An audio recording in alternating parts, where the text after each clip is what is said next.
उन्होंने वर मांगे थे दशरथ महाराज से, उसको किस प्रकार से अमल किया, जिससे लक्ष्मण सीता राम तीनों वन की ओर प्रस्थान किए। वाल्मीकि जी के आश्रम गए, भरद्वाज मुनि के आश्रम गए, चित्रकूट का मार्ग उन्होंने पूछा और किस प्रकार चित्रकूट पहुंचे। गुह यानी कि केवट के मदद से उन्होंने कैसे गंगा पार की। वाल्मीकि तथा भरद्वाज आश्रम से होते हुए चित्रकूट किस प्रकार से पहुंचे, इसके बारे में हमने चर्चा किया। आज कथा में हम इस प्रसंग के आगे से हम चर्चा करेंगे। और चर्चा करने से पहले सर्वप्रथम मैं जो हूँ आज मंगलाचरण से इस बार की कथा हम आरंभ करेंगे। ओम अज्ञानतिमिरान्धस्य ज्ञानांजनशलाकया चक्षुरुन्मिलितं येन तस्मै श्री गुरवे नमः। श्री चैतन्य मनोभीष्टं स्थापितं येन भूतले स्वयं रूप कदा मह्यं ददाति स्वपदान्तिकम्। वन्देऽहं श्रीगुरो श्रीयुतपदकमलं श्रीगुरून् वैष्णवांश श्रीरूपं साग्रजातं सहगण रघुनाथान्वितं तं सजीवं साद्वैतं सावधूतं परिजनसहितं कृष्णचैतन्यदेवं श्रीराधा कृष्णपादान् सहगण ललिता श्रीविशाखान्वितांश्च। हे कृष्णा करुणा सिंधो दीनबंधो जगत्पते गोपेश गोपिका कांत राधा कांत नमोस्तुते।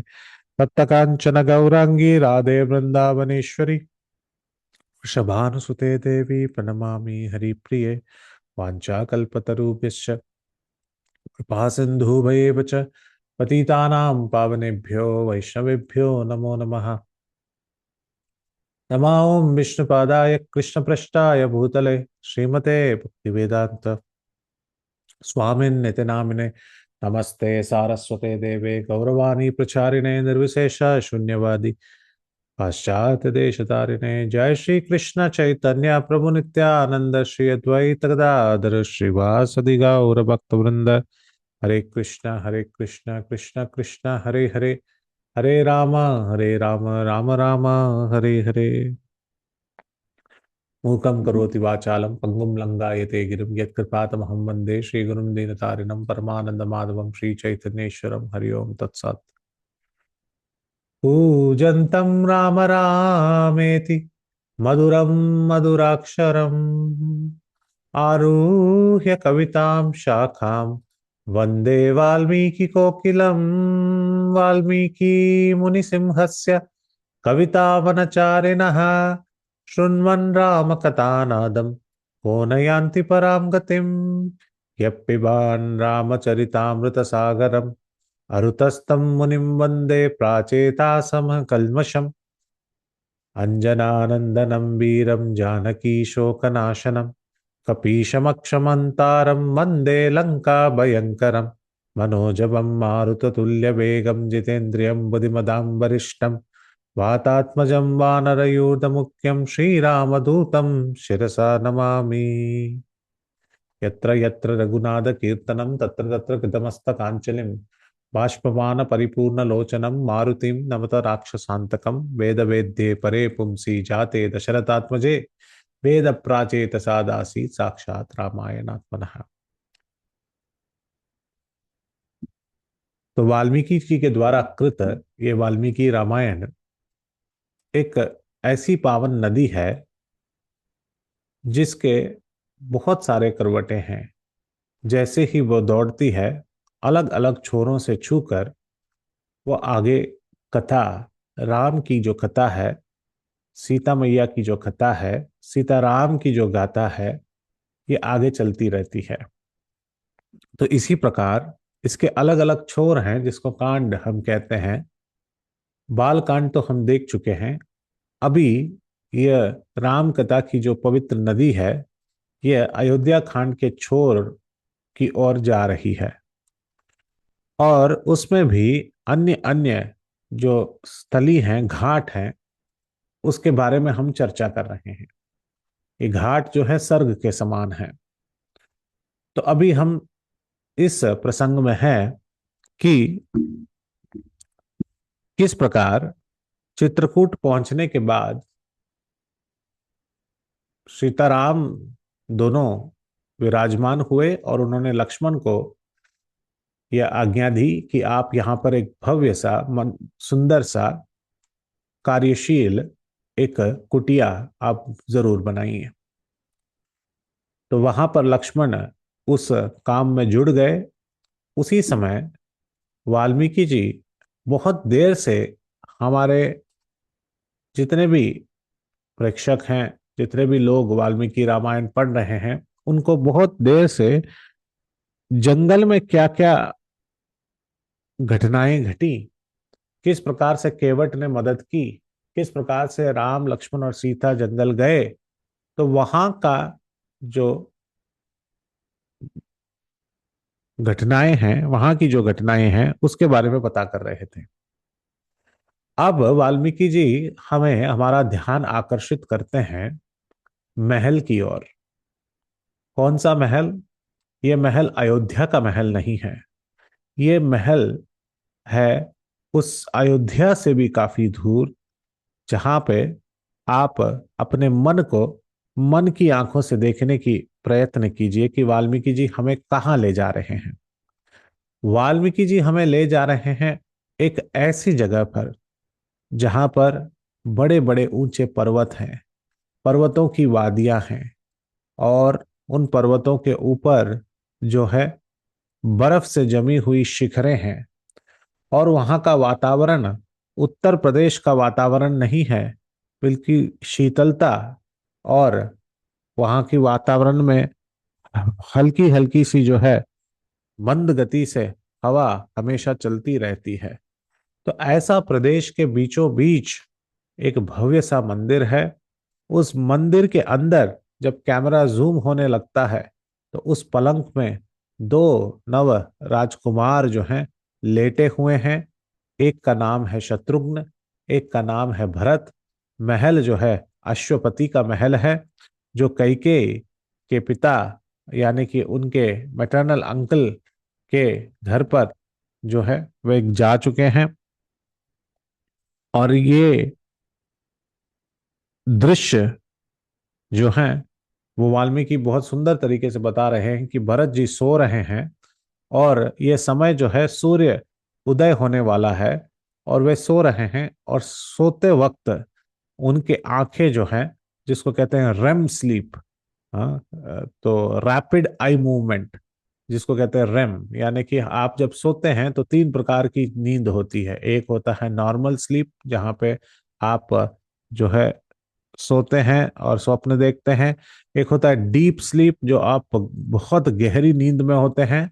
और दूसरा होता है रेम रेम साइकिल, यानी कि जहाँ पे आपकी आंखें तेजी रूप से चलती रहती हैं, आपकी आंखें बंद हैं, पर आंख बंद होने के बाद भी पीछे से आपकी आंखें चलती रहती हैं, तब भी आप स्वप्न अवस्था में होते हैं। तो यहाँ पर भरत जी पर पूरी तरह से फोकस किया जा रहा है, और भरत जी जो है स्वप्न देख रहे हैं। और स्वप्न देख रहे हैं, पास में ही शत्रुघ्न भी लेटे हुए हैं, और स्वप्न में क्या देखे इसके बारे में बता रहे हैं। इस के बारे में हमने पिछली क्लास में एक छोटी सी जो है हमने विज्ञापन दी थी कि किस प्रकार से भरत जी ये स्वप्न देख रहे हैं। बहुत एक गंभीर स्वप्न देख रहे हैं, एक साधारण स्वप्न नहीं था ये, बहुत जो है गंभीर स्वप्न था। और इसके ऊपर वे वाल्मीकि जी लिखते हैं कि भरत जी ने देखा कि एक व्यक्ति है जिसकी आयु 60 से ऊपर है, और इस व्यक्ति के जो बाल हैं वो पूरी तरह से खुले हुए हैं। उसने अपने बाल सांधे नहीं हैं, उसने अपने बाल बांधे नहीं हैं, उसके बाल पूरी तरह खुले हुए हैं। ऐसा लग रहा हो कि कोई पागल व्यक्ति उस सभा में आ चुका हो। इस प्रकार से वो स्वप्न देख रहे हैं, और वो यहाँ वहां इर्द गिर्द भाग रहा है, और भागते भागते हंस भी रहा है। हंसते हंसते वो कोई सभा में भाग नहीं रहा है। एक क्षण में देखते हैं कि वह किसी ऊपर पर्वत की चोटी के ऊपर वह भाग रहा है, और बहुत तेजी से भाग रहा है। कहीं पे उनको पता नहीं है कि आगे विपत्ति है, आगे जो है कठिनाई हो सकती है, इस बारे में बिल्कुल उन्हें ज्ञात नहीं है। वे अपने बालों को बिछड़कर हंसते हुए पागल व्यक्ति की तरह उस पर्वत के शिखर के ऊपर से भाग रहे हैं। और भागते भागते वे यह भी देख रहे हैं कि कभी कभी रुक कर बहुत बड़ी बड़ी संख्या में वे तेल पी रहे हैं। तेल भी पी रहे हैं और उसके साथ भी साथ इतना सारा तेल पी रहे हैं कि अपने शरीर में भी वो तेल को मल रहे हैं। और उसके साथ ही जहां जहां उन्हें तिल और जो अन्न है इसका वे बड़े बड़े बॉल बनाकर वे खा रहे हैं। तो जैसे कि पिंड दान होता है तो उसमें अन्न और तिल इसका मिश्रण जो है वह पूर्वजों को इस पिंड दान के हिसाब से दिया जाता है। तो वह भक्षण कर रहे हैं और उसके साथ इधर उधर भाग रहे हैं, हंस रहे हैं, तेल पी रहे हैं। और गिरने वाले थे उस चोटी से एक बड़े से खाई में, जो खाई मल मूत्र इत्यादि से बना हुआ था, जिसमें सारे जो है गोबर थे और मल मूत्र इत्यादि था। तो उसमें गिरने की तरह वे स्वप्न देख रहे थे। और उसके बाद जब वो स्वप्न देख रहे थे तो उन्होंने देखा कि यह व्यक्ति जो है इस प्रकार हंस हंस कर उस खाई में वो गिर चुका है। जैसे ही वे गिरे तो भरत तुरंत उठे और उठने के बाद शत्रुघ्न ने को भी उठाया। शत्रुघ्न भी उठे और भरत को इस प्रकार से व्याकुलता में देखकर शत्रुघ्न ने पूछा कि भैया क्या हुआ, आपने कोई दुस्वप्न देखा? क्या देखा आपने स्वप्न? तो शत्रुघ्न को उन्होंने ये सारी जो स्वप्न है उसके बारे में बताया और कहा कि एक विशेष प्रकार की जो है मुझे अनुभूति हो रही है, अनुभव हो रहा है। तो शत्रुघ्न ने पूछा कि क्या अनुभव हो रहा है आपको? वो कहने लगे कि भरत कहने लगे कि मुझे ऐसा लग रहा है कि मैं खुद अपने आप से मैं घृणा करने लगा हूं। I have started hating my self. मैं अपने आप से मुझे ऐसा लग रहा है कि मैं बहुत बुरा व्यक्ति हूं, मुझे ऐसा नहीं करना चाहिए। कि ऐसा लग रहा है कि मैं अपने आप को मैं कोस रहा हूं और मुझे ऐसा लग रहा है कि मुझे अपने आप से घृणा आ रही है। शत्रु ने कहा कि नहीं नहीं, ऐसी कोई बात नहीं है। ऐसा लग रहा है कि आपने कोई डरावना कुछ इस प्रकार सा स्वप्न देखा होगा। स्वप्न हमेशा सच नहीं होते। तो इस पर भरत जो है विशेष टिप्पणी देते हैं और वाल्मीकि जी भी लिखते हैं इसके बारे में कि स्वप्न शास्त्र भी एक शास्त्र है। यानी कि स्वप्न जो हम देखते हैं उसके हिसाब से शास्त्रों में बताया गया है कि स्वप्न को हम किस प्रकार से समझ सकते हैं। प्रभु जी ये तो बहुत अच्छा शास्त्र है, ये बताइए। मैं तो हमेशा रोज ही स्वप्न देखती हूँ या फिर भी स्वप्न देखता हूँ। और कभी कभी स्वप्न में तो हम ऐसी विचित्र चीजें देखते हैं कि हमें समझ में ही नहीं आता कि क्या चल रहा है। पर फिर भी यहाँ पर स्वप्न शास्त्र के अनुसार भरत जी कह रहे हैं कि यहाँ स्वप्न जो है इसको अनदेखा नहीं कर सकते। तो वो कहते हैं कि कभी कभी जो स्वप्न, किसका स्वप्न अनदेखा नहीं कर सकते, इसके बारे में भी टिप्पणी की है कि वह व्यक्ति जो शास्त्रों का पालन करते हैं, हरि नाम का जप करते हैं और धार्मिक सिद्धांतों का पालन करते हैं, तो ऐसे व्यक्ति के जो स्वप्न हैं वे भी सत्य और साकार होते हैं। हम सब तो जानते ही हैं कि किस प्रकार से श्रील प्रभुपाद जी जब उनको 2 हार्ट अटैक आया था तब उन्होंने स्वप्न में तो नहीं पर उन्होंने वास्तविक रूप से देखा कि किस प्रकार से कृष्ण उनका नाव संभाल रहे हैं और किस प्रकार उन्हें ले जा रहे थे अमेरिका की ओर। और दशावतार के माध्यम से भी उन्होंने सारे कृष्ण को देखे और देखने के बाद उनको यह तसल्ली हुई कि अब वे कृष्ण के हाथों हैं और कृष्ण ही चप्पू चलाकर उन्हें अमेरिका पहुंचा रहे थे। तो शुद्ध भक्तों की नजरों से अगर देखा जाए तो कृष्ण में ऐसी कोई बाधा नहीं है कि वे स्वप्न में नहीं आ सकते। कृष्ण, गुरु इत्यादि का स्वप्न में देखना इसको सच्चाई माना जाता है। हम माधवेंद्रपुरी के इसमें देख सकते हैं कि वे जब सो रहे थे पेड़ के नीचे रमुना क्षीरचोरा गोपीनाथ के पास, तब माधवेंद्रपुरी के स्वप्न में भी कृष्ण आए और कहा कि आपके लिए मैंने खीर चोरी करके रखी है और ये माधवेंद्रपुरी नहीं, वो जो पंडित थे उनके स्वप्न में आकर कहा कि आप जाओ और मंदिर को खोलिए और उसके पीछे, मेरे पीछे देखिए, मैंने एक खीर चोरी करके रखी है। तो इस प्रकार से पंडित के स्वप्न में आकर उन्होंने माधवेंद्रपुरी के लिए खीर जो चोरी किया था उसके बारे में बताया। तो जो अर्च विग्रह की सेवा करते हैं, जो मेन पुजारी हैं इत्यादि, उनके उनके मन में, उनके स्वप्न में भी कृष्ण जो है कम्युनिकेट करते हैं, वार्तालाप करते हैं। तो और पर ये सब सारे स्वप्न जो हैं, इसको हम सत्य नहीं मान सकते हैं। कौन से स्वप्न को हम सत्य माने, कौन से स्वप्न को हम झूठ माने, इस प्रकार से पूछा जाए तो शास्त्रों में इस प्रकार से कथन है कि अगर कोई व्यक्ति शास्त्रों को अच्छी तरह पालन कर रहा हो, गुरु साधु शास्त्र की आज्ञाओं पे चल रहा हो, हरिनाम महामंत्र का अच्छा जप कर रहा हो और अर्च विग्रहों की जो सेवा कर रहा हो, तो वे स्वप्न जो सुबह प्रातः काल में जो हम देखते हैं, 2 से 4 बजे के बीच जो स्वप्न देखते हैं, और उसमें भी विशेषतया अगर भगवान या अर्च विग्रह के बारे में हम स्वप्न देखते हैं या गुरुजनों के बारे में स्वप्न देखते हैं, तो ऐसा हो सकता है कि हम जो है वो स्वप्न जो है लौकिक या भौतिक स्वप्न के क्लासिफिकेशन में नहीं आता, उसको हमें आध्यात्मिक मानना चाहिए। पर हमें इस प्रकार से कोशिश भी नहीं करनी चाहिए कि हम जो भी स्वप्न में देख रहे हैं उसको कह दें कि हाँ ये कृष्ण ही कह रहे हैं, तो हम अपने मन के हिसाब से काम करेंगे। तो यहाँ पर भरत जी कह रहे हैं कि स्वप्न को पूरा अनदेखा नहीं किया जा सकता। और ऐसे शास्त्र में कई सारे विषय लिखे गए हैं, निमित्त, और जो शास्त्रों में बहुत सारी चीजें लिखे गए हैं, जैसे कि कोई अपनी गायत्री करता हो या संध्या वंदन करता हो।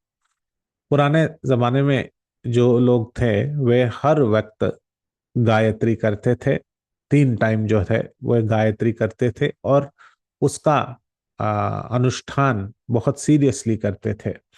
तो वह जो संध्या वंदन करते हैं, यानी कि पानी, यानी कि उसका अर्घ्य जिसको प्रदान करते हैं, सूर्य देव को देखकर, आदित्य को देखकर वे जो है अर्घ्य प्रदान करते हैं। कहा जाता है कि जिस दिन उन्हें सूर्य के बीचों बीच जब एक काला धब्बा दिखाई देता है, यानी कि रोज तो वे सूर्य को देखकर अर्घ्य देते हैं, पानी तो देते ही हैं, संध्या वंदन करते हैं, गायत्री करते हैं, पर जिस दिन उन्होंने सूरज को देखा और सूरज के बीचों बीच उन्हें एक काला डॉट जो है नजर आया, एक बिंदु नजर आ रहा है, या फिर स्नान करने के बाद तिलक लगाने के लिए जब वे अपने आईने के सामने बैठे, या फिर स्नान करने के बाद अपनी ही प्रतिबिंब को वे पानी में देखना चाहें, तो और इस प्रकार से दिखाई दे कि जो आईना है उसमें ऐसा लग रहा है कि कोई और दिख रहा है, आपकी परछाई नहीं दिख रही है, ऐसा लग रहा है कि आईना में कोई और ही दिख रहा हो।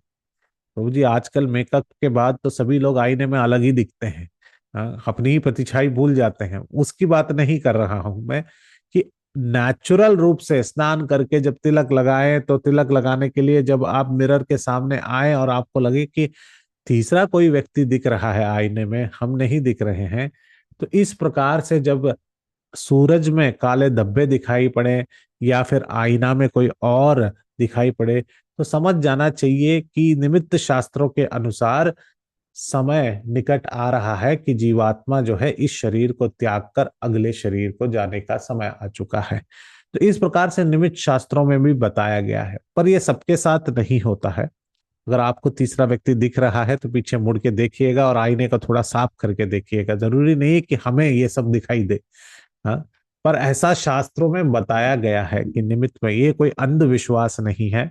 यह जो शास्त्र को अच्छी तरह से पालन करते हैं और उसके उसके हिसाब से चलते हैं, तो उन्हें ये सारी चीजें जो है इंकित होती है प्रकृति के द्वारा कि वह समय आ चुका है। तो इसलिए भरत जी कहते हैं शत्रुघ्न को कि हे शत्रुघ्न, इसको हम अनदेखा नहीं कर सकते। ये बिल्कुल कुछ ऐसा मुझे बहुत बुरा लग रहा है। और मुझे बुरा अपने आप पे लग रहा है कि मैंने कुछ बुरा काम किया हो, मुझे अपने आप के ऊपर घृणा हो रही है। इस प्रकार से वार्तालाप कर ही रहे थे तो उसी समय कुछ घुड़सवार वहां पर पहुंचे। और ये घुड़सवार कहाँ से पहुंचे थे? ये कौशल नरेश यानी कि कौशला किंगडम अयोध्या से ये घुड़सवार आए थे।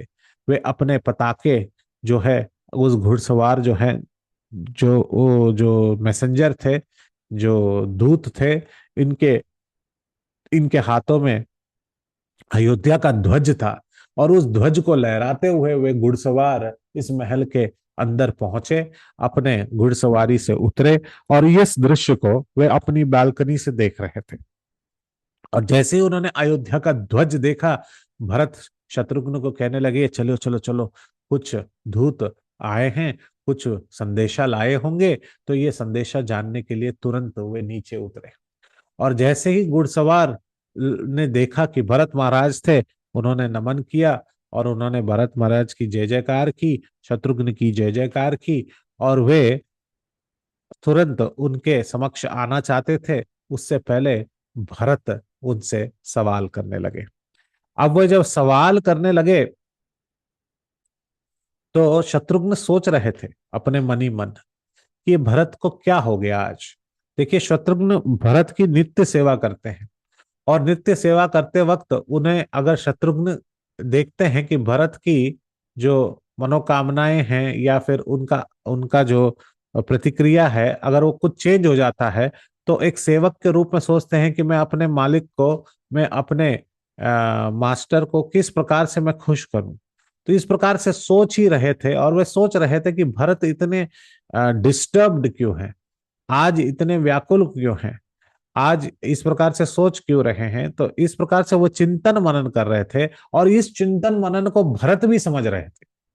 भरत और शत्रुघ्न के बीच में देखिए कितनी अच्छी जोड़ी है कि शत्रुघ्न भरत के बारे में नित्य रूप से सोचते हैं, और भरत शत्रुघ्न के बारे में भी जानते हैं कि वो क्या सोच रहे हैं, मेरा सेवक मुझे क्या, किस प्रकार से, क्या है उनकी मन, क्या उनके मन में चल रहा है, इस प्रकार से वे भरत भी जानते हैं।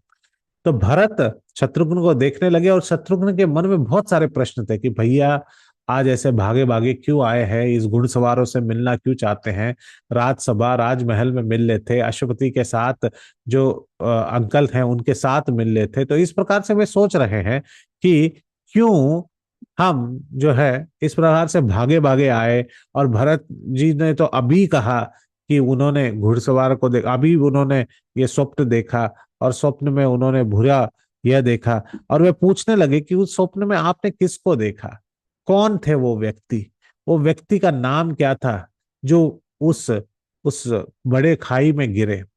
तो भरत तुरंत कहने लगे कि वो व्यक्ति, जैसे वो भागे भागे घुड़सवार से मिलने जाए तभी उनकी बातें चल रही थी। भरत ने कहा वो व्यक्ति और कोई नहीं थे, वे हमारे पिता दशरथ महाराज थे। मुझे दशरथ महाराज अब मेरे स्वप्न में दिखे कि वे इस प्रकार से हंस हंस कर उस खाई में गिरे। तो घुड़सवार से जैसे ही पूछा, तो उन्होंने घुड़सवार ने नमन किया, और घुड़सवार से उन्होंने बहुत सुंदर प्रश्न किए। देखिए, प्रश्न भी किस प्रकार से किया। प्रश्न तो पूछ सकते थे कि मेरे पिता कैसे हैं, तुरंत पूछ सकते थे कि मेरे पिता अयोध्या नरेश जो दशरथ महाराज जी हैं कैसे हैं, माता कैसी है, कौशल्या माता कैसी है, राम कैसे हैं, लक्ष्मण कैसे हैं, सीता कैसे हैं, इस प्रकार से वे संदेशा पूछ सकते थे। पर अयोध्या पर भरत ने इस प्रकार से नहीं पूछा।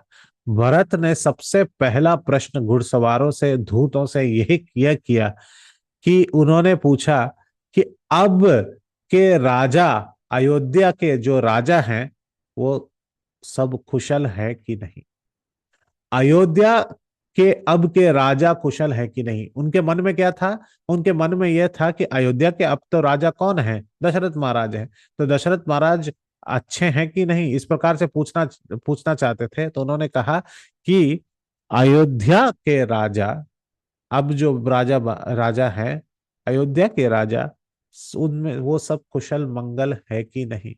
और फिर उन्होंने कहा और मेरे पिता कुशल मंगल, सब में कुशल मंगल है कि नहीं, आप बताइए बताइए। इज योर किंग और ये भी पूछा उन्होंने, आपके राजा और अयोध्या के नरेश क्या कुशल मंगल, सब कुछ कुशल मंगल है, सब अयोध्या में कुशल मंगल है? इस प्रकार से उन्होंने इनडायरेक्टली पूछा। तब शत्रुघ्न और सोचने लगे कि भैया अभी बहकी बहकी बातें क्यों कर रहे हैं। डायरेक्ट पूछ सकते थे कि पिताजी कैसे हैं, पिताजी क्या उनकी स्वास्थ्य ठीक है, माता कैसी है, कैकेयी माता कैसी है, कौशल्या माता कैसी है, किस प्रकार से पूछ सकते हैं। तो इस प्रकार से प्रश्न उनके मन में घूम रहे थे। तो जैसे ही उन्होंने यह सवाल दूतों से किया कि क्या अयोध्या के नरेश दशरथ महाराज जी सब कुशल मंगल हैं, तुरंत उन्होंने देखा कि शत्रुघ्न के चेहरे पर एक चिन्ह बन रहा है कि ऐसे सवाल क्यों कर रहे हैं, प्रश्न क्यों कर रहे हैं। तो उसको उत्तर देने के लिए वाल्मीकि जी बहुत सुंदर तरीके से श्लोक लिखते हैं और कहते हैं कि भरत महाराज ने बहुत सुंदर श्लोक बताया। क्या श्लोक बताया भरत महाराज ने? वे तुरंत अपनी माता के बारे में कहने लगे, माता के गुणगान करने लगे। कौन? भरत महाराज। भरत जी ये कहने लगे कि मैं ये सवाल इन घुड़सवारों से इसलिए पूछ रहा हूं, इन धूतों से इसलिए पूछ रहा हूं, क्योंकि मैं अपनी माता को बहुत अच्छी तरह से जानता हूं। अच्छा, क्या जानते हैं आप उनकी माता के बारे में? आत्मकामा सदा चंडी, क्रोधा ना प्रज्ञमानिनी, अरोगच्च अपि कैकेयी, माता के माता में किम उवाच है। उन्होंने ये सारी गुण अपनी माताओं के बारे में कहा। क्या है उनकी माताओं के गुण? आत्मकामा, वो सिर्फ अपने बारे में सोचती है। मेरी जो माता है वो सिर्फ अपने बारे में सोचती है, सेल्फिश है, अपने काम किस प्रकार से हो इसी के बारे में सोचती है। ये कौन कह रहे हैं? भरत जी कह रहे हैं। किसके बारे में? अपनी ही माता के बारे में। किससे कह रहे हैं? दूतों से कह रहे कि आत्मकामा और सदा चंडी, हमेशा वे जो है दूसरों का कल्याण नहीं सोचती है, सोचती कि इसका कैसे संहार हो, क्या हो, इस प्रकार से सोच, उनका सोच ही अलग है। मेरी माता का सोच ही अलग है। आत्म कामा सदा चंडी, क्रोधना, हमेशा से क्रोध है, पल पल कुछ भी चीजों में हो तो वो तुरंत शॉर्ट टेम्पर्ड, कुछ भी हो जाए तो जल्दी से गुस्सा हो जाती है। हाँ? अपने में संयम नहीं रखती हैं, छोटी छोटी बातों पे गुस्सा हो जाती हैं और अपन अ- उनको ही वे केंद्र बिंदु मानकर चलती हैं कि पूरा संसार मेरे इर्द गिर्द घूमता है। तो ऐसी माता जो केंद्र बिंदु समझती है पूरे संसार का और पूरा संसार उनके इर्द गिर्द चलता है और अपने ही बारे में सोचती है, आत्मकामा, उनकी सारी जो इच्छाएं हैं अपने इच्छाओं को परिपूर्ण करने के लिए वे जुटी रहती हैं। आत्मकामा सदा चंडी, हमेशा wrathful नेचर, बिल्कुल हमेशा जो है शॉर्ट टेम्पर्ड है और तुरंत कुछ भी चिंगारी हो तो लड़ने में तुरंत आगे आ जाती है। क्रोधना प्रज्ञमानिनी, कि उनको प्रेस्टीज, उनका मान जो है अत्यधिक है। वो उनका मान इतना अधिक है कि उनके सर पर चढ़ चुका है कि उनको अगर अतिथि सत्कार नहीं किया, उनको अच्छे कपड़े नहीं दिए, अच्छे आभूषण नहीं दिए, वो जब राजसभा में आएंगी उन्हें अच्छा गद्दी पर नहीं बिठाया, तो वे तुरंत गुस्सा हो जाएंगी, चिड़चिड़ेंगी, अरोगा।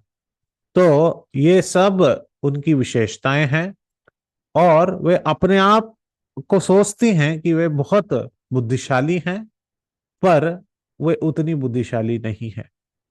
यह परिचय दे रहे हैं भरत जी कैकेयी के बारे में। देखिए, ये कहना बहुत आवश्यक है, क्योंकि आजकल बहुत सारे पॉडकास्टों में, यूट्यूबों में, या फिर कई सारे लोग कैकेयी को इस प्रकार से प्रस्तुत करना चाहते हैं कि कैकेयी का कोई दोष नहीं था। कैकेयी तो बस समय और काल के अनुसार या फिर उसको जिस प्रकार से कहा गया है इसीलिए वो ऐसा कार्य कर रही थी। या फिर कुछ आधुनिक जो रामायण के चर्चाकार हैं, जो कथाकार हैं, वे इस प्रकार से कहते हैं कि कैकेयी का कोई दोष नहीं है, कैकेयी बहुत अच्छी नारी थी या फिर एक अच्छी माता थी। देखिए, इन सब विश्लेषणों के पीछे हमें नहीं जाना चाहिए, हमें वाल्मीकि रामायण के हिसाब से जाना चाहिए। और वाल्मीकि रामायण में तो वाल्मीकि जी ने साफ तरीके से यहाँ पर कहा है कि भरत किस प्रकार से, किस नजर से अपनी माता को देखते थे। आदर जरूर करते थे, पर उनको उनके गुण पता थे। वे उनको पता था कि कई कई उनके गुण क्या हैं, उनका कैरेक्टर क्या है। तो इसलिए यहाँ पे कह रहे हैं, आत्म कामा सदा चंडी क्रोध ना प्रज्ञ मालिनी आरोगा चप कई कई माता में किम उवाच है। तो कि मैं किम उवाच है, तो उन्होंने तुरंत ये कहा कि दशरथ महाराज जी, तो उन्होंने इनडायरेक्टली कहा कि आपके राजा और अयोध्या के अब के राजा, क्या वे सब कुशल मंगल हैं, और मेरे पिता क्या वे कुशल मंगल हैं। और आत्म कामा सदा चंडी क्रोधना प्रज्ञ मालिनी ऐसी मेरी माता, उन्होंने क्या संदेशा भेजा है। इस प्रकार से प्रश्न किया उन्होंने। देखिए कितने सुंदर तरीके से प्रश्न किए। तो शत्रुघ्न के सारे क्वेश्चन को आंसर करने के लिए ये श्लोक श्लोक कहा कि ये क्यों चिंतित हैं। इस प्रकार से शत्रुघ्न सोच रहे थे कि भरत महाराज क्यों चिंतित हैं। तो भरत को बताने के लिए मैं चिंतित इसलिए हूं क्योंकि मेरी माता इस प्रकार है।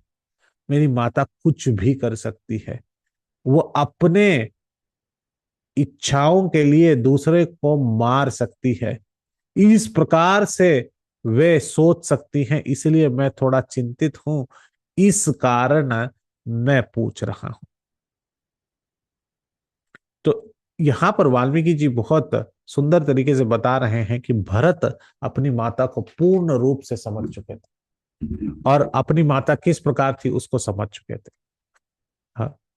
पर यहां पर हम देखते हैं, दक्षिण भारत की ओर चलें तो कंबन, जो कंब रामायण है तमिल में, वे कुछ अलग तरीके से प्रस्तुत कर रहे हैं कि भरत ने दूतों से क्या कहा।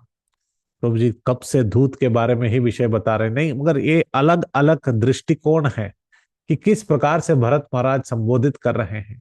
क्योंकि कैमरा अभी अभी उस तरफ झूमा है जहां पर यहाँ मातृकुल में भरत और शत्रुघ्न है। तो कंबन कहते हैं कि वे भागे भागे आए और उन्होंने कहा कि वह राजा, भरत ने कहा दूतों से कि वह राजा जिसके माथे पर जो राज मुकुट अभी सवार होगा, क्या वे ठीक हैं। तो दूत सोचने लगे, दशरथ महाराज जी के बारे में पूछ रहे हैं, पर दशरथ महाराज जी जो निधन हो चुका है उनका। पर वशिष्ठ जी ने उनको कहा, दूतों को, कि आप भरत को ये मत कहिए, शत्रुघ्न को ये मत कहिए कि दशरथ महाराज जी का निधन हो चुका है। आप उन्हें बस ले आइए, कहिए कि अयोध्या में आपको बुलाया गया है। और उनको ये मत बोलिए कि आप राजा बनने वाले हैं, आपको राजगद्दी पर बैठना है, कई कई माता ने इस प्रकार, ये सब कुछ मत बोलिए। आप बस उनको बोलिए कि शीघ्र से शीघ्र आप अभी अयोध्या वापस लौटिए। 1-2 साल हो चुका है, आप सालों साल से, बहुत साल से इधर बिता रहे हैं, आप अब आप अयोध्या लौट आइए। इस प्रकार से वशिष्ठ ने कहा, दूत आप जाकर इस प्रकार से संदेशा दो। तो दूत वहां पर पहुंचे, और जैसे ही पहुंचे, कंबन कहते हैं कि भरत दूतों से कहने लगे कि अब जो राजा हैं अयोध्या के, और जो मुकुट पहने हैं, क्या वो ठीक हैं कि नहीं, सब कुशल मंगल है कि नहीं। अब दूत सोचने लगे, दशरथ महाराज जी के बारे में पूछ रहे हैं। दशरथ महाराज जी तो निधन हो चुका, उसके बाद राम राम का तो वनवास हो गया, लक्ष्मण लक्ष्मण भी वन में चले गए। अब राजा कौन है, भरत महाराज। और भरत उनके सामने खड़े हैं, क्या कुशल मंगल हैं, सब कुशल मंगल है। तो धूत कहने लगे, हाँ सब कुशल मंगल है। तो इस प्रकार से हाथों को दिखाते हुए कहे कि सब कुशल मंगल है। वे हाथ दिखा रहे थे कि आप ही हो राजा, और आप ही हो, क्योंकि आप भी हो, और आप, मैं सामने देख रहा हूं कि सब कुछ कुशल मंगल है। और वे उत्तर भी देना चाहते थे और वशिष्ठ का आदेश भी पालन करना चाहते थे। दूतों ने कहा सब कुशल मंगल है। पर जब भरत ने सुना तो उसने यह समझा, उसने हाथों को ज्यादा ध्यान नहीं दिया, तो उन्होंने ये समझा कि वे दशरथ महाराज जी के बारे में कह रहे हैं, तो सब कुछ कुशल मंगल है। तो इसी प्रकार से वे इस कम्युनिकेशन को पूरा नहीं किया। प्रभु जी, ये कोई बात हुई, उल्टा सीधा हम ये वो कुशल मंगल हैं, ये ठीक है वो ठीक है पूछ रहे, डायरेक्ट पूछते दशरथ महाराज जी जीवित है, उन्हें कैसे पता, वो तो मातृकुल में थे। तो वे तो यही पूछ रहे थे और अभी दुस्वप्न देखकर आए हैं, तो उस दुस्वप्न में ही सोच रहे थे। तो दूतों से कहा, बताइए क्या आज्ञा, क्या संदेशा लाए हैं। उन्होंने कहा कि इस प्रकार से आपसे याचना की है कि आप और शत्रुघ्न शीघ्र ही यहाँ का कार्य समाप्त करके आप अयोध्या की तरफ प्रस्थान करें। तो शत्रुघ्न भी इस बात को समझने लगे कि कुछ ना कुछ इन सब बातों में एक सूत्र जरूर है, जैसे कि दुस्वप्न को देखना, दशरथ महाराज जी का उस खाई में गिरना, और इस प्रकार से दूतों का आना और हमें संदेशा भेजना, और संदेशों में ये कहना कि तुरंत आप अयोध्या आइए, अब आपकी आवश्यकता है, इस प्रकार से कहना। शत्रुघ्न ने भी सोचा कि कुछ बातें गंभीर है, भैया की बातों में कुछ ना कुछ तो सच्चाई होनी चाहिए। तो जाइए, आते हैं जाते हैं अश्वपति और इत्यादि से बात करते हैं। तो वे जाकर तुरंत अश्वपति से कहे कि हमें जो है आज्ञा दीजिए, हम इतने साल आपके समक्ष रहे, आपने अतिथि सत्कार की तरह हमें बच्चों की तरह हमें पूरी तरह पालन पोषण किया, इसके लिए हम काफी आभारी हैं। पर अब समय आ चुका है कि हम जो है वापस अयोध्या जाना चाहते हैं। तो ये अश्वपति का राज्य कौन सा है? ये अश्वपति का राज्य पाकिस्तान के ऊपर अफगानिस्तान और तुर्कमेनिस्तान दोनों के बीच में ये राज्य पड़ता है। आज भी अगर आप तुर्कमेनिस्तान में देखें, तो तुर्कमेनिस्तान, अफगानिस्तान और ये सारे जो जगह है, यहाँ पर बहुत सारे घोड़े पाए जाते हैं। हम इतिहास में देखें तो यहाँ के ही घोड़े और मंगोल के घोड़ों को ही चंगिस खान ने सब अपनाकर यहाँ पर पूरा आक्रमण किया था। पुराने काल से लेकर अभी के काल तक यहाँ के घोड़े बहुत प्रसिद्ध हैं। खासकर तुर्कमेनिस्तान के जो घोड़े हैं वे तो बहुत सारे प्रसिद्ध हैं। अफगान के घोड़े जो हैं वे बहुत प्रसिद्ध हैं। घुड़सवारी, घोड़े इत्यादि जो है बहुत सुंदर तरीके से इस प्रदेश में पाए जाते हैं, मंगोल, तुर्कमेनिस्तान, अफगानिस्तान इत्यादि। तो वहीं पर अफगानिस्तान में अश्व, अश्व यानी कि घोड़े, और यही अश्वपति यानी कि बहुत सारे घोड़े, और उनके जो स्टेबल में है बहुत सारे घोड़े हैं।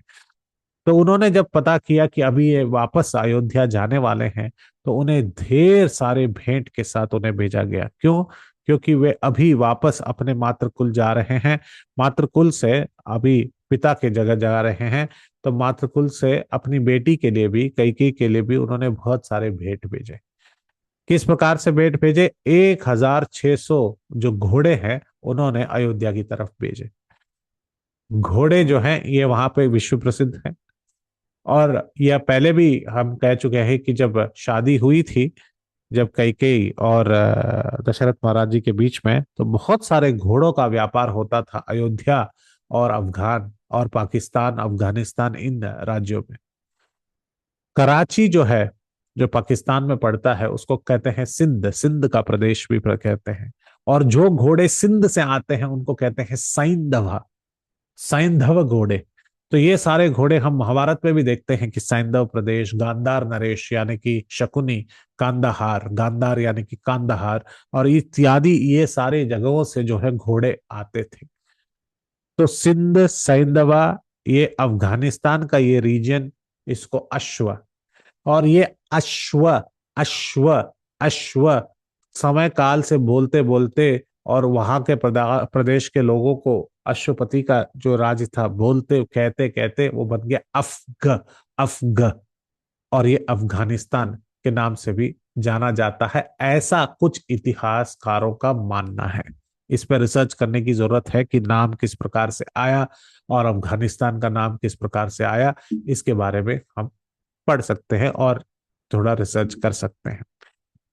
तो इस प्रकार से 1600 घोड़े जो थे, इन 1600 घोड़ों को जो है उन्होंने वहां पर भेजा, और उन 1600 घोड़ों के साथ उन्होंने कई सारे जो उस पर्वती इलाके में जो कुत्ते होते हैं, वो स्पेशल डॉग्स होते हैं, और जिनकी दांत जो है बहुत नुकीले होते हैं, वे भी उन्होंने भेंट की तरफ भेजा। देखिए बहुत सारी चीजें जो है वहां पे आदान प्रदान, सिर्फ ऑर्नामेंट्स और सिर्फ हीरे जवाहरात नहीं, वहां पे जो है पशु पक्षी पक्षी जो भी हैं उनको भी भेजा जाता है भेंट की तरह। तो इस प्रकार से उन्होंने भेंट की और वे सब लेकर भरत महाराज जो है वहां से चले, भरत जी चले और भरत और शत्रुघ्न वहां से चले। किस प्रकार से चले, कहां कहां से चले, किस प्रकार से वे, अब आप रास्ता सोचिए, अफगानिस्तान तुर्कमेनिस्तान ऊपर पड़ गया, वहां से क्रॉस कर कर पूरा अफगानिस्तान क्रॉस करते हुए, पाकिस्तान को क्रॉस करते हुए, कश्मीर एंटर करते हुए, कश्मीर से आए उत्तराखंड, उत्तराखंड से आए हरियाणा, हरियाणा से उत्तर प्रदेश, उत्तर प्रदेश से सीधा अयोध्या। यह रास्ता लेना है उन्हें। आप सोच सकते हैं कि किस प्रकार से पहाड़ी इलाके की तरफ से होकर यह जो है समतल प्रदेश, सरयू नदी के तट तक उनको अयोध्या तक पहुंचना है। इसके बारे में ही 4 सर्ग बताए हैं वाल्मीकि ने। हम विशेष रूप से ये पूरा रास्ता हम चर्चा नहीं करेंगे, ऐसा लगेगा कि हम एक यात्रा पर जा रहे हैं, पर विशेष रूप से कहा गया है, इसको पढ़ना चाहिए वाल्मीकि रामायण में। अगर आप भूगोल और इत्यादि शास्त्रों के बारे में भी जानना चाहते हैं कि पुराने त्रेता काल में किस प्रकार से भूगोल था और वहां की जो एनवायरनमेंट था वो किस प्रकार से सेम है, इसको पढ़ना चाहें तो आप इसको पढ़ सकते हैं। विशेष रूप से वहां पे कहा गया है कि किस प्रकार से वे सुदामा, विपाशा, इक्षुमती इत्यादि गांव और नदियों को पार करते हुए, पहले तो सिंधु और सरस्वती के बीच में जितनी भी नदियों के बीच में जो गांव हैं उन सबको उन्होंने पार किए। सिंधु और सरस्वती को दोनों ने पार करके सरस्वती और यमुना के बीच में जो राज्य हैं उसको पार किए, और फिर यमुना से सरयू के बीच में जो मार्ग था उसको अपनाकर वे अयोध्या के पास पहुंचे। अब हम कथा पहुंच चुके हैं कि अयोध्या पहुंच चुके हैं भरत और शत्रुघ्न। वाल्मीकि जी बहुत सारे सर्ग लिखते हैं इसके ऊपर। और जैसे ही वे अयोध्या के अंदर प्रवेश किए, प्रवेश करने के बाद उन्होंने एक विचित्र नजारा देखा। उन्होंने देखा कि जितने भी जीव जंतु हैं वे बहुत दुखी हैं। उन्होंने देखा कि जितने भी लताएं हैं वो मुरझा चुकी हैं। उन्होंने देखा कि जितने सारे पेड़ थे वे अपने पत्तों को गिरा रही हैं, मगर सर्दी की ऋतु नहीं थी पर फिर भी पत्ते गिरा रहे थे। ये एक विशेष रूप से ये देखने वाली बात है। कई सारे लोग कहते हैं कि पशु पक्षी जो हैं उनमें वैसे इमोशंस नहीं है जैसे मनुष्यों में है। ये बिल्कुल सच नहीं है। किसी के घर पे गाय है, किसी के घर पे कुत्ते हैं या बिल्ली है, वैसे तो शास्त्रों में कुत्तों बिल्ली को रखना मना किया है, पर जो लोग रखते हैं, घर के बाहर रखते हैं कुत्ते या बिल्ली, तो इसलिए मना किया है क्योंकि हम उससे ज्यादा आकर्षित होकर भगवान के ऊपर आकर्षित ना हो, इस प्रकार की एक संभावना नहीं होनी चाहिए, इसलिए उन्होंने वर्जित किया है। पर किसी के घर में अगर कुत्ते हैं, बिल्ली हैं, अगर वो पालन कर रहे हैं तो इस प्रकार से हम देख सकते हैं कि वे भी कितना स्नेह प्रदान करते हैं। इसका मतलब ये नहीं कि कल से हम कुत्ते बिल्ली ले आए और देखें। जिसके घर पे है उसको देखकर हम समझ सकते हैं कि ये जीव जंतुएं भी जो हैं वे अपने मास्टर के प्रति, अपने जो मास्टर हैं उनके प्रति वो कितने प्रेम से उनका आदान प्रदान होता है।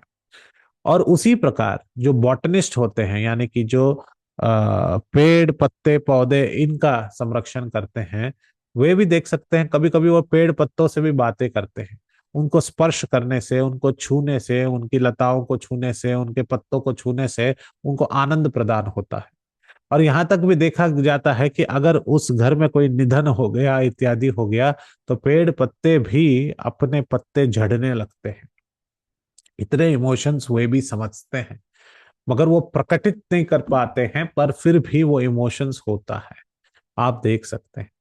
तो इसके बारे में हमने कहा देखा, जब सुमंत्र जब वापस आए और दशरथ महाराज जी ने पूछा कि राम कैसे हैं, सीता कैसा है, कैसे हैं अयोध्या वासी कैसे हैं, तब सुमंत्र ने कहा, हे राजन, मैं देख रहा हूं कि पत्ते झड़ रहे हैं। यह उन्होंने कहा विषयते कि मैं इस विषय को पे आपके सामने लाना चाहता हूं दशरथ महाराज। आप बहुत दिनों से इस महल से बाहर नहीं गए। तो सुमंत्र उस समय पर कहने लगे कि मैं कहना चाहता हूं कि अयोध्या के इर्द गिर्द मैंने जब सारे पेड़ पत्ते पौधे देखे, सब दुखी दिखाई दे रहे थे, सबके पत्ते नीचे गिर रहे थे, सब अपने पत्ते झड़ रहे थे। जैसे कि राम उस रास्ते से चले तो ऐसा लग रहा था कि सारे पेड़ पत्ते और पौधे जो है वे रो रहे हैं और वो जमीन पे गिर रहे हैं, लोटपोट व्याकुलता में लोटपोट होकर वे गिर रहे हैं, वो लौट रहे हैं और कह रहे हैं कि राम अयोध्या छोड़कर मत जाओ। यह जो है दृश्य सुमंत्र ने किसको कहा? दशरथ महाराज जी को कहा। अब देखिए वाल्मीकि जी कह रहे हैं ये दृश्य जो भरत महाराज देख रहे हैं। जैसे भरत महाराज आए उन्होंने देखा कि रस्तों पर बहुत ढेर सारा जो है पत्ते पड़े हुए हैं जो मुरझा चुके हैं, लताएं मुरझा चुकी हैं, और पत्ते गिरने के बाद उनमें नई नई लताएं शुरू हो रही हैं, छोटी छोटी सी जो पत्ते हैं वे आ रहे हैं। संबोधित ये करना चाहते हैं कवि की अब एक नया राज्य शुरुआत होने वाला है, क्योंकि भरत अब आ चुके हैं। तो इस प्रकार से संबोधित कर रहे हैं पेड़ पत्ते पौधे भी, और शत्रुघ्न को देखकर कहते हैं कि इन पेड़ पत्तों पौधों को देखकर मैं बिल्कुल खुश नहीं हूं।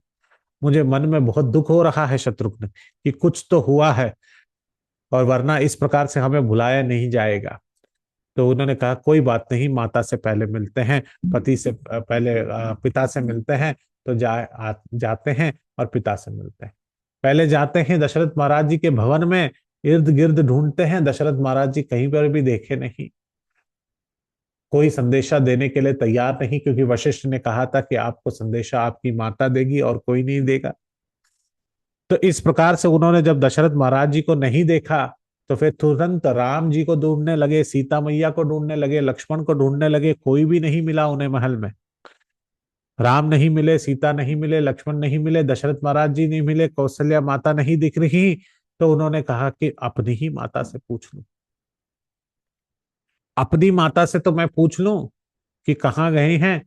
तो जैसे ही वे कैकेयी के भवन में गए, कैकेयी माता आनंदित होकर खुश होकर दौड़ी दौड़ी चली आई, बोले आओ आओ अयोध्या के नरेश, अयोध्या के राजा, तुम मेरे लाडले बेटे भरत, आ गया अयोध्या का राजा, आ गया अयोध्या का राजा, आ गया। जैसे ही उन्होंने ये कानों पे सुना, उन्होंने कहा कि माते क्या बोल रही हो, अयोध्या का राजा, अयोध्या के राजा से मुझे संबोधित कर रही हो? चलो छोड़ो, मुझे पता नहीं, आपकी जो गुण है वो अलग ही है, हमेशा आप अलग ही सोचती हैं, वो सब छोड़िए, बताइए पिता कहाँ है?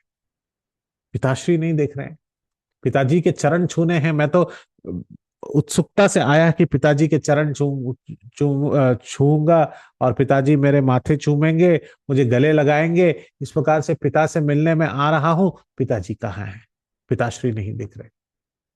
तब कैकेयी कहती हैं यज्ञ गति सर्वभूता नाम तम गतिम। वो ये नहीं कहते कि तुम्हारे पिताश्री मेरे पति जो है परलोक सिधर गए, इस प्रकार से नहीं कहती हैं। जहां पे सारे जीव गण जाते हैं समय आने के बाद, वहां पर तुम्हारे पिता भी गए। देखिए कितनी निर्दय होकर वो कह रही हैं, कई कह रही कि वो आप चिंता मत करो, जहां पे सभी लोग जानते हैं, जैसे कि कोई साधारण बात हुआ हो। अपनी पति की मृत्यु के बारे में कह रही हैं कि यह गति सर्वभूतानाम तम गति, जहां पे सारे जीवात्माएं एक समय के बाद जाते हैं वहां पर गए हैं। और जहां पर तुम्हारे सारे पितृ जा चुके हैं, उस जगह पर तुम्हारे पिता भी गए हैं। आपके पिता बहुत, और इस प्रकार से कह रही हैं कई कई कि तुम्हारे पिता भरत, तुम्हारे पिता जो दशरथ थे, वे बहुत बड़े राजा थे, उनमें बहुत काबिलियत थी, पर अब वो जहाँ जहाँ पितरों का जगह है वहां पर वे चले गए। और जब ये बातें भरत ने सुनी, उनकी आंखों से अश्रुओं की धारा बहने लगी, वो पूरी तरह लौटने लगे, वो गिरने लगे, वो व्याकुल थे, वो बिल्कुल दुखी थे। उनको रुदन पूरे भव्य सभा में सभी लोग सुन पा रहे थे।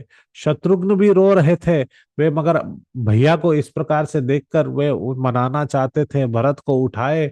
भरत बोले मैंने कहा था शत्रुघ्न, मुझे ये स्वप्न दुस्वप्न दिखाई दिया और मुझे लग रहा था कि पिताश्री अब नहीं रहे। अब ये यह वाक्य मैंने स्वयं अपनी माताओं के मुंह से सुनकर मुझे यह बहुत कठिन लग रहा है। और लौट कर वो गिरने लगे, रोने लगे, और पूरी तरह से जमीन पर पूरी तरह वे रोल करने लगे, और कहने लगे कि हाय हाय, कितनी बुरी समाचार मैंने आज सुना है। मैं कितनी आस लेकर आया था, इतने दिनों के रास्ता देख कर आया था कि मैं हर क्षण पिता के साथ मैं गुजारूंगा, मगर ये प्रकार से मुझे ये बात कही गई है। दुखी थे। तो उस दुख में आंसू रोते रोते भरत ने ये कहा, अब मेरा और कोई सहारा नहीं है, अब राम ही मेरे पिता है। राम के चरणों को ही मैं पूरी तरह से खस लूंगा, राम के चरणों को ही मैं पकड़ लूंगा, और राम के चरणों को पकड़कर अब वे ही मेरे पिता है। और राम भी तो नहीं दिख रहे हैं, माता बताओ राम किधर है। उन्होंने ये समाचार किस प्रकार से सुना, और वे उनकी परिस्थिति क्या है, राम किस प्रकार हैं, भैया किस प्रकार हैं, बड़े भ्राता राम जी किस प्रकार हैं, लक्ष्मण किस प्रकार हैं। अब वे ही, उनके चरण ही मैं पकड़कर मैं अपना जीवन व्यतीत कर सकता हूं। यही एकमात्र दिलासा मेरे मन में है। बताओ माते राम किधर है। और मुझे बारंबार इस प्रकार से अयोध्या के राजा के बारे में इस प्रकार से संबोधित मत करो।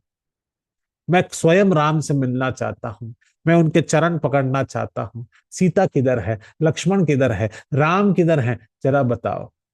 तो कैकेयी कहने लगी, कैकेयी ने कहा कि उन्होंने तो वन के जो प्रतिक्रिया के अनुसार वन, ये जो पेड़ है उसकी खाल पहनकर वन में प्रवेश कर लिए जैसे साधु और संत हो। तो सीता लक्ष्मण और राम वन में चले गए। तो ठीक है मैया, वन में चले गए, पर उन्होंने इस प्रकार से वेशभूषा क्यों धारण की। बताइए कब वापस आ रहे हैं, आज शाम को वापस आ रहे हैं? आज बोला नहीं, 14 साल के लिए चले गए। जब उन्होंने यह सुना तो और टूट टूट कर रोने लगे कि दशरथ महाराज जी का संदेशा तो सुना ही, उससे ज्यादा व्याकुल हुए जब उन्होंने यह सुना कि राम लक्ष्मण और सीता अयोध्या को छोड़कर 14 साल वन में चले गए। तो वो बिल्कुल इन गतिविधियों को समझ नहीं पाए, बिल्कुल इन बातों को एक साथ जोड़ नहीं पाए। तो वे रोते हुए बोले कि मैया तुम मुझे बताओ कि 2 साल जो मैं चला जो गया, मैं एक थोड़े साल जो मैं चला गया, यहाँ पर क्या हुआ ऐसा, ऐसा क्या हुआ कि पिता का निधन हो गया और भैया भाभी और लक्ष्मण जो है चले गए, और अयोध्या का ये हाल हुआ है। ऐसा क्या हुआ मुझे बताओ। और कैकेयी तो यही बताने के लिए तो उत्सुक थी। उसने इस प्रकार से बताना शुरू किया जैसे कि वो कोई हर्ष और उल्लास की बातें बता रही हो। तो मैं सब बताती हूँ बेटा, तुम बैठो। और बैठे बिठाने के बाद उन्होंने पूरा नरेशन दिया कि किस प्रकार से उन्होंने उन्होंने ये 2 वर मांगे, और इस वर के कारण क्या हुआ, और इस वर पूछने के बाद किस प्रकार से दशरथ महाराज जी का निधन हुआ, और किस प्रकार राम को वनवास हुआ। ये सारी कथा जो है भरत को कहने लगे। और जब भरत ने इस बात को सुना कि कैकेयी और मंत्रा इन दोनों की सूत्रधार थे, और जिसके कारण ये सारी कथा जो है इस प्रकार से कथा कथित घटन हुई, तो उन्होंने द्वेष के साथ, गुस्से के साथ कैकेयी को देखा। उनकी नजरें इतनी तीव्र थीं कि कैकेयी को भस्म कर सकती थी, इतनी तीव्र नजरों से उन्होंने अपनी माताओं को देखा। और यह संवाद माता और एक पुत्र के बीच में है, और इस में स्नेह भी है और इसमें गुस्सा भी है। इसमें स्नेह किसके प्रकार है, भरत जी कह रहे हैं कि किस प्रकार एक माता को होनी चाहिए। और वह कहने लगे, अपनी माता को देखकर गुस्से में कहने लगे, इतना गुस्सा कि पूरे संसार को जला दे। जैसे महादेव को गुस्सा जब आता है तो वो प्रचंड रूप से तांडव करने लगते हैं, उतनी गुस्सा में थे भरत जी। और वो कहने लगे कि आप भी कोई माता हैं, क्या आप अपने आप को माता के नाम से संबोधित कर सकती हैं? आप तो यही नहीं जानते कि माता का उद्देश्य क्या होता है। एक माता का हमेशा यही उद्देश्य होता है कि अपने जो बेटा है या बेटी है उसकी इच्छाओं के अनुसार वे उनका परिपालन करें और उनकी इच्छाओं को पूर्ण करने में वे सहयोग करें। आप तो मेरी इच्छाओं को जानते ही नहीं। आप मेरी इच्छाओं को छोड़ो, अपने ही पति के इच्छाओं को भी नहीं जान पाई। पति की इच्छाओं को छोड़ो, आपने अयोध्या वासियों की इच्छाओं को भी नहीं जान पाया। आप एक कलंक हो इस पूरे समाज में। ये भरत कह रहे हैं अपनी माता के, कठोर शब्द इस्तेमाल कर रहे हैं कि तुम एक पूरी कलंक हो और इस कौशल नरेश के, इस कौशला नगरी के लिए ही एक बहुत बड़ी कलंक हो। और फिर वो कहानी कहते हैं कि एक बार की बात है, इंद्र सुरभि पशु के साथ वे चल रही थी और सुरभि पशु ने देखा, सुरभि गाय ने ये देखा कि दो बैल जो थे वे जो है खेत में एक किसान के हाथों वो हल जोत रहे थे। और उस समय पर वह किसान जो है उन्हें चाबुक लगा रहा था और कह रहा था, है जल्दी चलो जल्दी चलो, और वो चाबुक बहुत तेज से उन बैलों के ऊपर पड़ रहा था। उसको देखकर सुरभि गाय इंद्र को देखकर रोने लगी कि देखिए मेरे संतान जो बैल हैं उनके ऊपर कितना बड़ा शोषण किया जा रहा है किसानों के द्वारा, और उनके ऊपर इतना शोषण हो रहा है वो देखकर सुरभि गाय रोने लगी। वो माता के समान थी तो वो रोने लगी। तो इंद्र ने कहा, नस्ति पुत्र सम प्रिय। ऐसा कभी नहीं हो सकता कि माता अपने पुत्रों को देखे और उनसे प्यार ना करे। नस्ति पुत्र सम प्रिय, और उनके पुत्र के समान कोई भी माता को और कोई अत्यधिक प्रिय नहीं होता।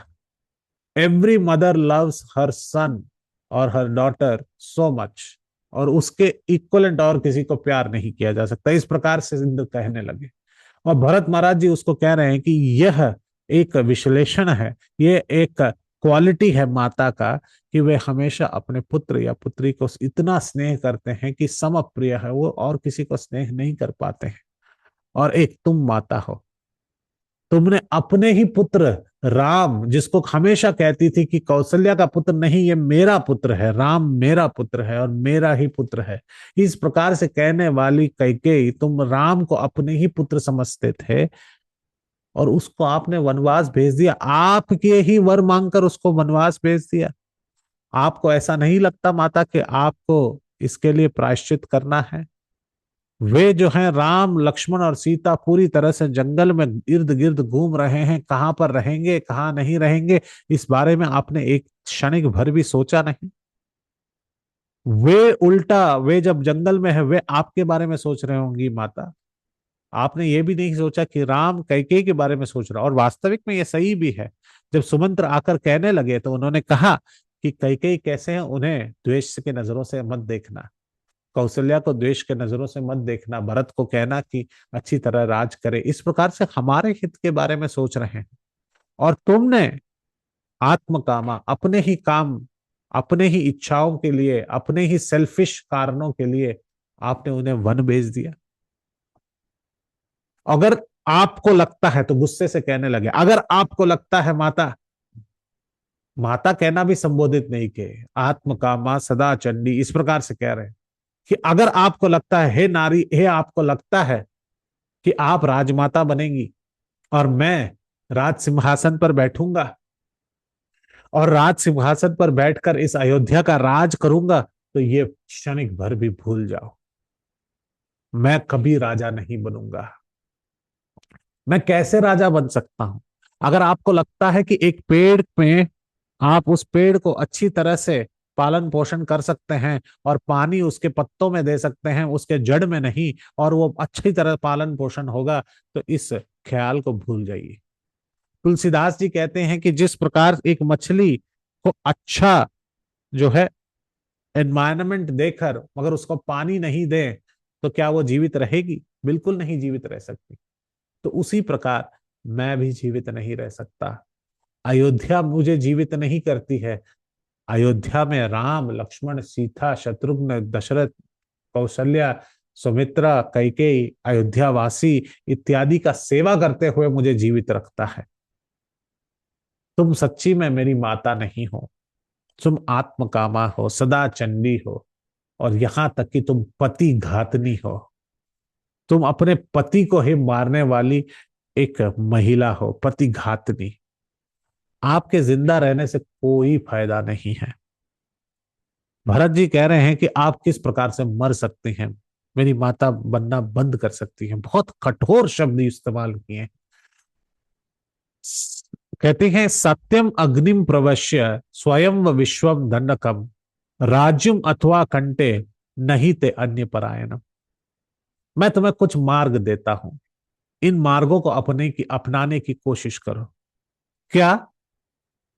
सत्यम अग्निम प्रवेश्य, आपके पिता तो अग्नि में, आपके पति तो अग्नि में प्रवेश कर ही चुके हैं, यानी कि उनका निधन हो चुका है, तो अग्नि में प्रवेश करने वाले हैं।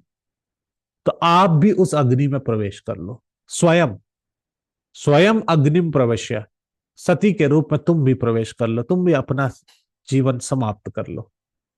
स्वयं व विषम दंडकम, अगर नहीं करना चाहती तो बहुत सारे विष आते हैं, उस विष का पान कर लो, अपना जीवन समाप्त कर लो।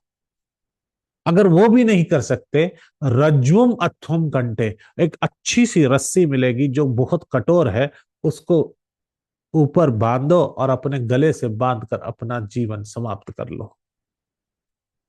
और ये तीनों में ऐसा तो नहीं हो सकता कि तुम चुन नहीं सकती। चुनने में तो तुम माहिर हो, तुमने तो चुन चुन के वर चुने हैं। ये दो वर जो तुमने चुने हैं, ये तो चुन के चुने हैं। इसलिए नहीं ते अन्य परायणम, तुम्हारे पास चुनने के लिए अनेक साधन होंगे, तुम ही एक मार्ग चुन लो जिससे तुम अपनी जीवन समाप्त कर सकती हो। तुम आज से मेरी माता नहीं हुई, तुम पति घातनी हो। और तुम आप जो हैं, आपके मन में जो इच्छाएं हैं वो इच्छा कभी पूर्ण नहीं होगी। मैं तो कहूंगा कि आप नरक में प्रवेश कर लीजिए। इस प्रकार से भरत संबोधित कर रहे हैं किसको? कैकेयी को। तो कभी कभी मैं जब सुनता हूं आधुनिक वक्ता, जो आजकल के पॉडकास्टर, यूट्यूब, जो कैकेयी को एक अच्छा टच देने लगते हैं, तो उन्होंने कभी वाल्मीकि रामायण पढ़ा नहीं है। ऐसे कठोर शब्द इस्तेमाल किए हैं। और भरत कह रहे हैं कि तुम मेरी माता हो ही नहीं, तुम पति घातनी हो। और इन सब के विषय में सोचकर वे रोने लगे। और रोने के बाद कैकेयी भी सोचने लगी कि इस प्रकार सी प्रतिक्रिया तो मैंने एक्सपेक्ट नहीं की भरत से। और भरत महाराज जी अभी क्या करेंगे? अब क्या राजगद्दी पर बैठेंगे? क्या अयोध्या का वास होगा? और क्या मुझे भी धक्के मार के बाहर निकाल देगा? इस प्रकार से कैकेयी सोच रही थी। और उसी समय भरत भी सोच रहे थे कि आगे क्या करना है। तो आगे हमें अगले हफ्ते जरूर आना है, और अगले हफ्ते आकर इस कथा को आगे बढ़ाना है। कि आज कथा का प्रसंग कैकेयी और भरत के बीच में था, पर इस प्रसंग से हम देख सकते हैं कि किस प्रकार से भरत का स्नेह है, स्वप्न शास्त्र किस प्रकार से है, अश्वपति और उसका राज्य किस प्रकार से है, क्या भेंट दी गई थी, और कैकेयी के बारे में भरत के मन में क्या था, इत्यादि सब आज हमने सुना। अगली बार हम कथा को और आगे बढ़ाते हुए कैसे भरत चित्रकूट की तरफ प्रस्थान किए, और कैसे राम लक्ष्मण सीता को मनाने के लिए, उनको वापस लाने के लिए किस प्रकार से याचना करेंगे, इसके बारे में भी अगले हफ्ते हम जरूर देखेंगे। श्रील प्रभुपाद की जय।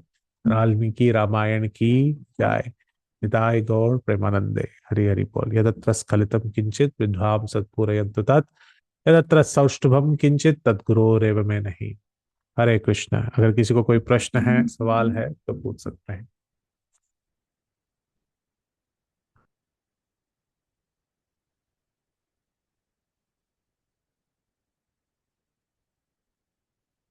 No question?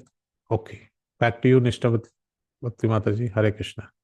बहुत ही सुंदर प्रभु जी, बहुत सारे इसमें टर्म्स थे। तो लाइक एक चीज मुझे आई कैन नॉट कंटेम्पलेट कि जब वो सपना देखते हैं और सुबह मैसेंजर्स आते हैं, तो भरत जी उनको एकदम से अपनी मदर के बारे में, जब उन्हें पता भी नहीं है कि वहां पे एक्चुअल में क्या हुआ है, तो हाउ कैन ही से such bad words for his mother?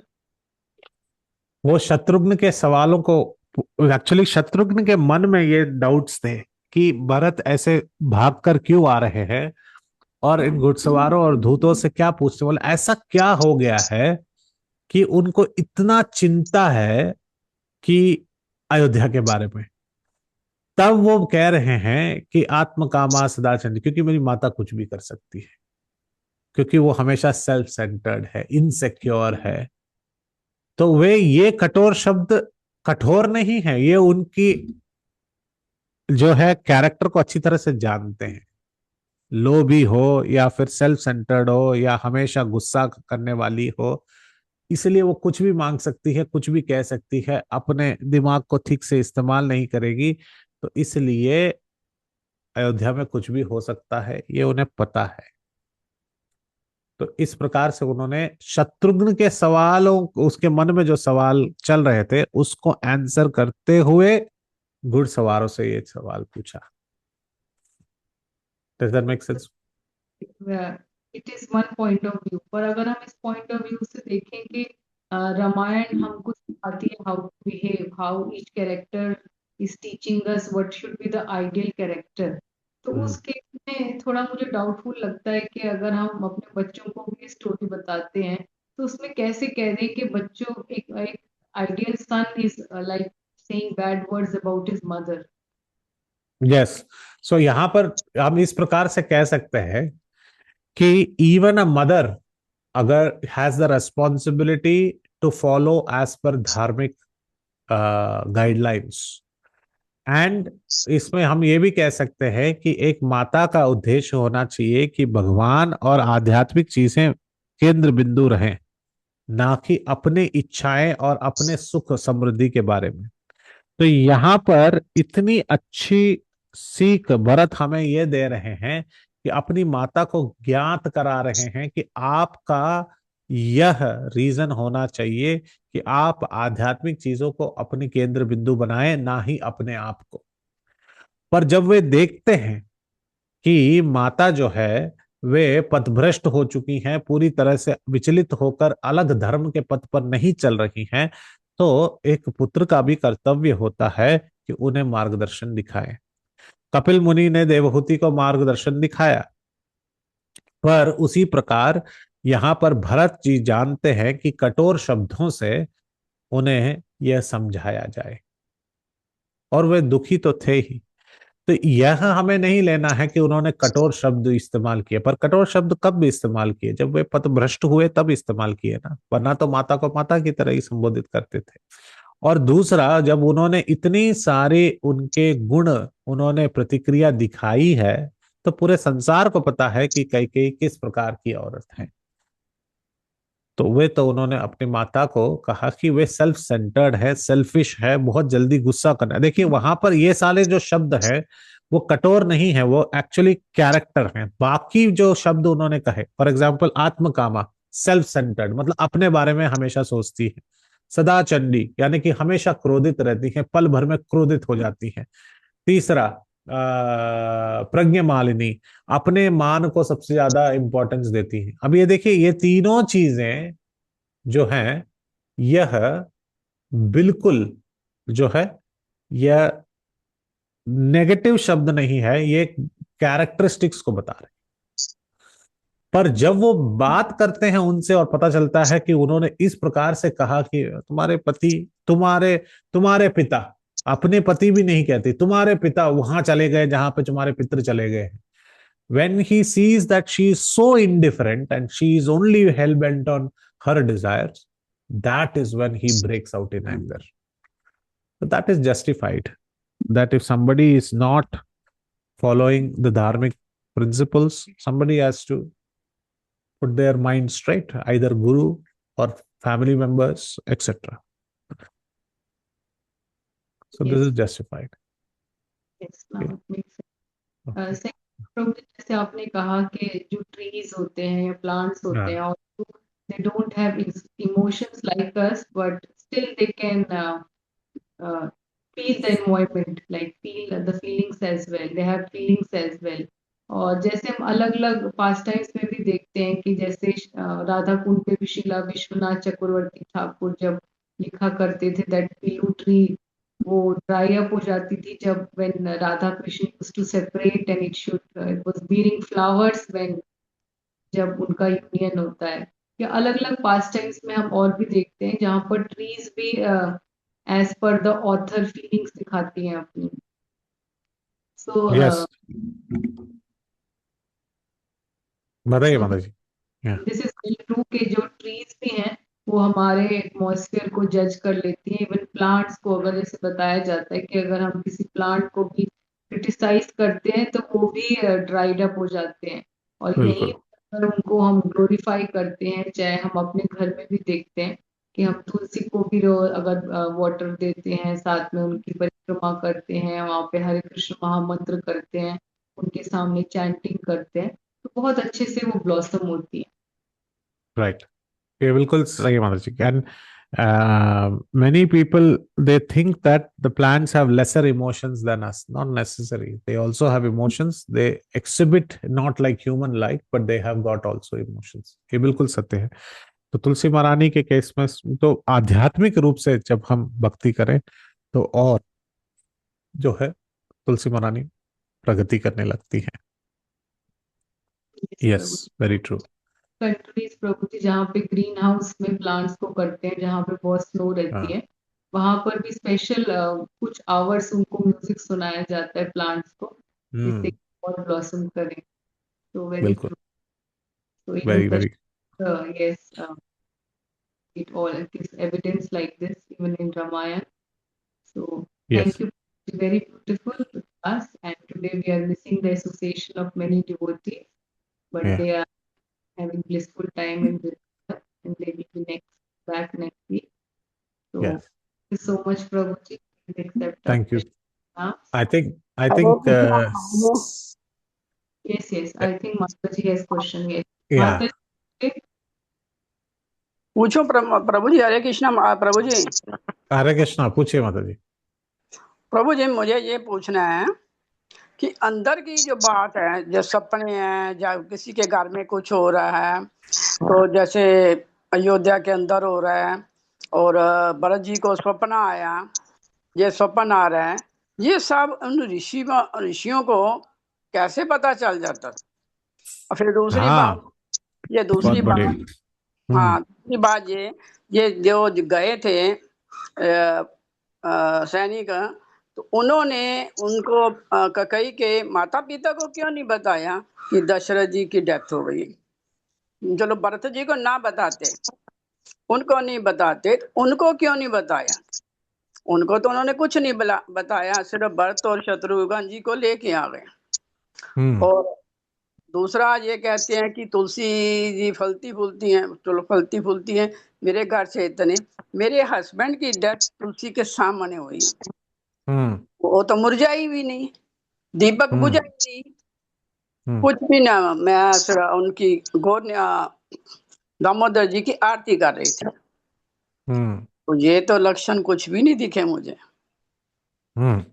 तो इसके उत्तर इस प्रकार हैं। सबसे पहला आपका सवाल है कि उनको किस प्रकार से पता चला।